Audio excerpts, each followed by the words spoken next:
আরে তুমি কি হলো? তুমি আমাকে থাপ্পড় মারলে কেন? শ্রাবণ, তোমার এত বড় সাহস, তুমি আমাদের বাড়িতে এসে আমাদের সামনে আমার বোনের গায়ে হাত তুলতেছো? এই চুপ, একদম চুপ, আপনি কোনো কথা বলবেন না। আরে তুমি কি পাগল হয়ে গেলে? শ্রাবণ, কি ব্যাপার? তুমি আমার বাড়িতে এসে আমার মেয়েকে আমার চোখের সামনে তুমি থাপ্পড় মারছো? আমি তো এখানে এসে ওকে কয়েকটা থাপ্পড় মেরেছি মাত্র। ইচ্ছে করতেছে ওকে আমি এখানে মারতে মারতে জ্যান্ত পুঁতে ফেলি। এই তুমি আমার মা আর আমার ভাইয়ের সাথে বেয়াদবের মতো কথা বলতেছো কেন? এই বেয়াদব আমি না, বেয়াদব তুই। তুমি কিন্তু এখন তোমার সীমা লঙ্ঘন করে যাচ্ছ। তুমি আমাদের বাড়িতে এসে আমার চোখের সামনে আমার মেয়েকে একটার পর একটা থাপ্পড় মেরে যাচ্ছ। কি কারণ, কি করেছে ও, সেটা আমাকে বলো তুমি। আপনি আপনার মেয়েকেই জিজ্ঞাসা করুন আমি কেন ওকে একের পর এক থাপ্পড় মারছি। আমি তোমার মুখে শুনতে চাই আমার মেয়ে কি অন্যায় করেছে যার জন্য তুমি আমাদের সবার সামনে এসে একটার পর একটা থাপ্পড় মেরে যাচ্ছ। এই কাল নাগিনী, বল, তোর মাকে বল, তোর ভাইকে বল, তুই কি করেছিস বল। চলো আমাকে, আমার লাগছে।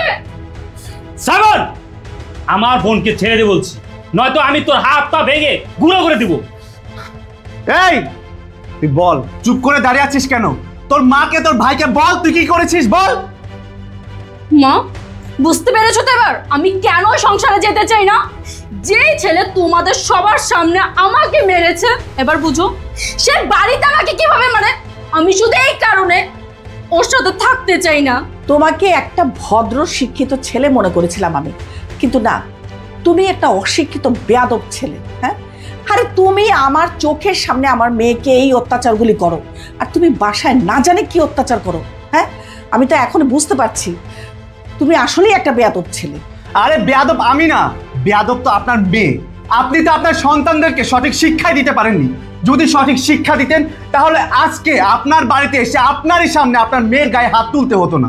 শ্রাবণ, তোমার এত বড় সাহস, তুমি আমার সামনে দাঁড়িয়ে আমার মায়ের সাথে উচ্চস্বরে কথা বলতেছো?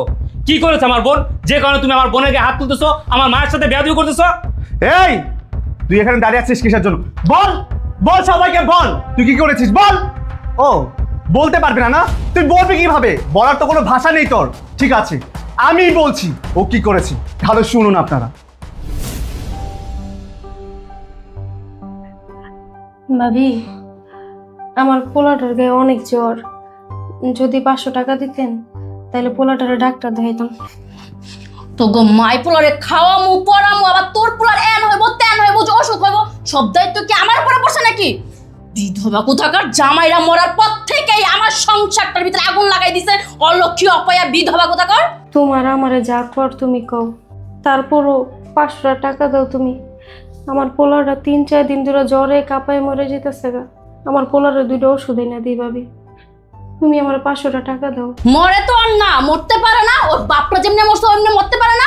মরলে আমি বাঁচি, অপয়া অলক্ষী বিধবা কোথাকার। তোরা তোর পোলারে আমি 1 টাকাও দিব না। বের হ, তুই আর তোর পোলা এখন আমার বাসা থেকে বেরোবি। বের হ, অলক্ষী অপয়া কোথাকার। নিজের জামাইরা তো খাইছস খাইছস, এখন আইছস আমার জামাইরা খাইতি না। তুই আর তোর পোলা এখন আমার বাসা থেকে বেরোবি। বের হ, তোদেরকে বলছ না বের হয়ে যেতে, বের হয়ে যা। আমরা কিন্তু তোমার কামাই খাই না, তুমি কিন্তু আমাদেরকে যা না হয় তাই বলে অপমান করো। তুমি কিন্তু আমাদেরকে এত কথা বলতে পারো না। আমি আমার ভাইয়ের কামাই খাই, কিছু বলার থাকলে আমার ভাই বলবে, তুমি এত কথা বলো কেন? তোর এত বড় সাহস, তুই কি বললি? তুই আমার কামে খাস না? তোরা দুজন এখন বেরোবি। বেরো ভাবি, বেরো। অলক্ষী অপয়া কোথাকার, কত বড় সাহস আমার মুখে মুখে কথা বলে। কি বলে আমারটা নাকি খাই না? আরে খাস কাটতো, আমার জামাইটা খাস, আমার জামাইটা বড়। কত বড় সাহস তোর। এবার শুনলেন তো আমি কেন আপনার বাসায় এসে আপনারই সামনে আপনার মেয়ের গায়ে হাত তুলেছি। আচ্ছা রুবেল ভাই, আপনি বলুন তো, আপনি যদি আমার জায়গায় থাকতেন তাহলে আপনি কি করতেন? আপনার বউ যদি আপনার বোনকে, আপনার বিধবা বোনকে বাসা থেকে বের করে দিত তাহলে আপনি কি করতেন? আমার বোনটা বিধবা, অসহায়, আমার বোন, আমার ভাইগনা আমার বাসায় থাকতে এসেছে, আর ও কি করেছে? ও আমার বোন আর অসুস্থ ভাইগনাকে আমার বাসা থেকে ঘাড় ধরে বের করে দিয়েছে। আমার বোন, আমার ভাইগনা আমার বাসায় থাকবে, আমারটা পড়বে, আমারটা খাবে, তাতে ওর সমস্যা কোথায়? আমি কি আপনাদেরটা খাওয়াই, আপনাদেরটা পড়াই? তাহলে ও কেন আমার বোনকে আমার বাসা থেকে ঘাড় ধরে বের করে দিল বলুন? এবার আপনারা বলুন, আপনার বোন আপনার মেয়ের গায়ে হাত তুলে কি আমি অপরাধ করেছি? আমি যদি অপরাধ করে থাকি তাহলে আমাকে যে শাস্তি দিবেন আমি মাথা পেতে নেব, আর আপনার মেয়ে যদি অপরাধ করে থাকে তাহলে আপনারা ডিসিশন নিন আপনারা কি করবেন। ছি মনিকা ছি, তুমি এত বড় একটা অকারেন্স করে আমাদের বাসায় এসে বসে আছো। শোনো, আমি যদি এখন তোমাকে ঘাড় ধাক্কা দিয়ে বের করে দিতাম তাহলে তোমার মায়ের কেমন লাগতো, তোমার ভাইয়ের কেমন লাগতো? হ্যাঁ, তুমি শ্বশুর বাড়ি যে এইসবই করো না। মা, আপনি আপনার মেয়েকে সঠিক শিক্ষা দিতে পারেন নাই। আপনি যদি আপনার মেয়েকে সঠিক শিক্ষা দিয়ে শ্বশুর বাড়িতে পাঠাতেন তাহলে এই দিনটা দেখতে হতো না। এইসব আমি কি শুনছি? জামাই এইসব কি বললো? হ্যাঁ, আরে তুই তোর ননদকে বাড়ি থেকে বের করে দেওয়ার আগে কি একটা বার চিন্তা করিস নাই যে ওটা কার বাড়ি? ওটা তো ওরই বাপের বাড়ি, তাই না? তুই কে? তোর কি অধিকার আছে যে ওকে তুই বাড়ি থেকে বের করে দিয়ে আসছিস? ছি ছি ছি ছি ছি ছি, আজকে তোর জন্য আমার মাথা হেট হয়ে গেল। অথচ আমি জামাইকে না জেনে না শুনে কত কথা শোনালাম, অশিক্ষিত, বেয়াদব, অভদ্র পর্যন্ত বললাম। হ্যাঁ, সব সময় এই বাড়িতে এসে জামাইয়ের সম্বন্ধে দুর্নাম করতে থাকিস। হ্যাঁ, জামাই এটা করছে, জামাই ওটা করছে। আমি তো দেখছি জামাইয়ের কোনো দোষই না, এখানে সব দোষ তোর। জামাই বাবাজি, আমি না জেনে না শুনে তোমাকে অনেক কথা বলে ফেলছি। আমি তোমার কাছে হাত জোড় করছি আমার অন্যায়ের জন্য। আমি এখন আর কিছুই বলবো না, তুমি যা করবা সেটাই আমরা মেনে নিব।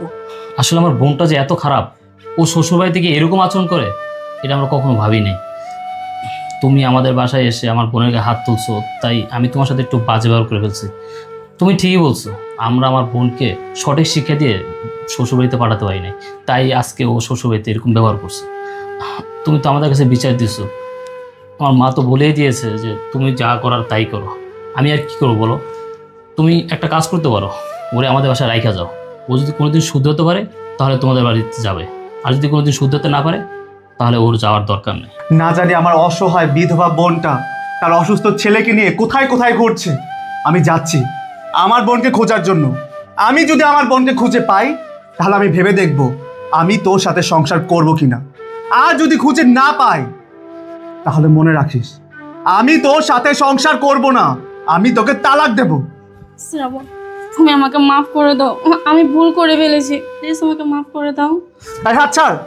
কি বললি? তুই ভুল করেছিস? আরে তুই তো ভুল করিসনি, তুই জেনে বুঝে অন্যায় করেছিস।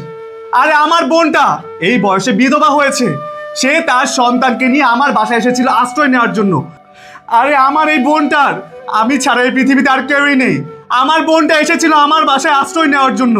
আমার বোনটা আমার বাসায় আসার পরে থেকেই তুই আমার বোনের পিছনে লেগে আছিস। আমার বোনকে আমার বাসা থেকে বের করে তারপর ছেড়েছিস। তোর মতো মেয়ের সাথে না আমি সংসারই করবো না, সম্পর্কই রাখবো না।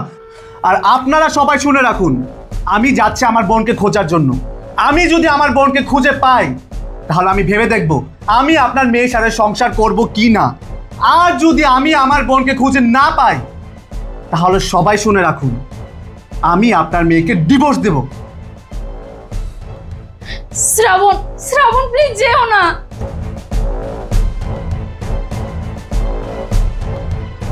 মা,